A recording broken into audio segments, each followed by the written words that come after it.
রমাদানুল মুবারক উপলক্ষে আন্তরিক শুভেচ্ছা এবং অভিনন্দন জানাচ্ছি। রমাদানুল মুবারকের এই মহিমান্বিত পবিত্র মাস আমাদের সকলের জন্য বরকতময় হোক।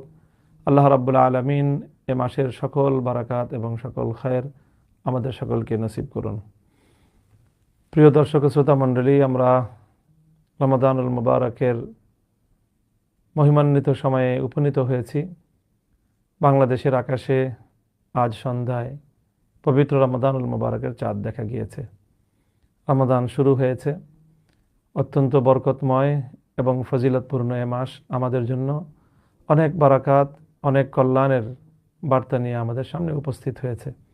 আমাদের প্রত্যেকের উচিত হবে, আমাদের করণীয় হবে, আমরা এই রমাদানের কল্যাণ যতটা বেশি পারি অর্জন করার চেষ্টা করব।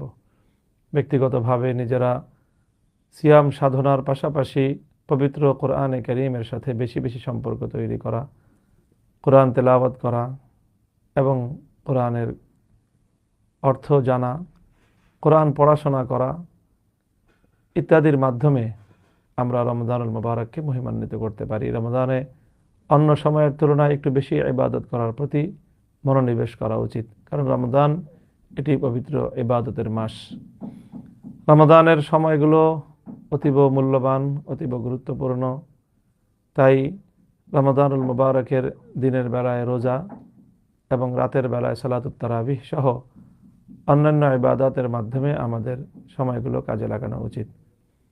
রমাদানের দিনের বেলার রোজা এবং রাতের বেলার কোরআন মুমিনের জন্য আল্লাহর দরবারে সুপারিশ করবে এবং আল্লাহ পাক রব্বুল আলামিন মুমিন বান্দার জন্য দিনের বেলার রোজা, সিয়াম এবং রাতের বেলার কোরআনের সুপারিশকে আল্লাহ কবুল করবেন।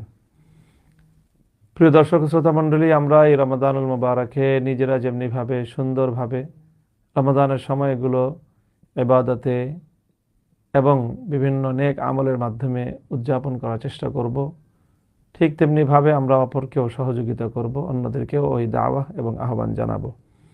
সেই সাথে আমাদের আশেপাশে যে সকল মানুষরা আছে যারা দরিদ্র, অভাবে ক্লিষ্টে যাদের জীবন কাটে, তাদের প্রতিও আমরা দায়িত্বশীল হওয়ার চেষ্টা করব, কারণ এটি রমজান এমন একটি মাস, সহমর্মিতার মাস, শাহরুল মুআসাত।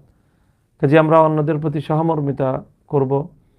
অন্যদের প্রতি সহমর্মিতার মধ্যে প্রথমত হলো আমাদের যে সকল অধীনস্থ বিভিন্ন কর্মচারী এবং যারা বিভিন্ন কাজে কর্মে শ্রমিক হিসেবে নিয়োজিত থাকে, রমাদান উপলক্ষে তাদের কাজের বোঝা লাঘব করার চেষ্টা করব।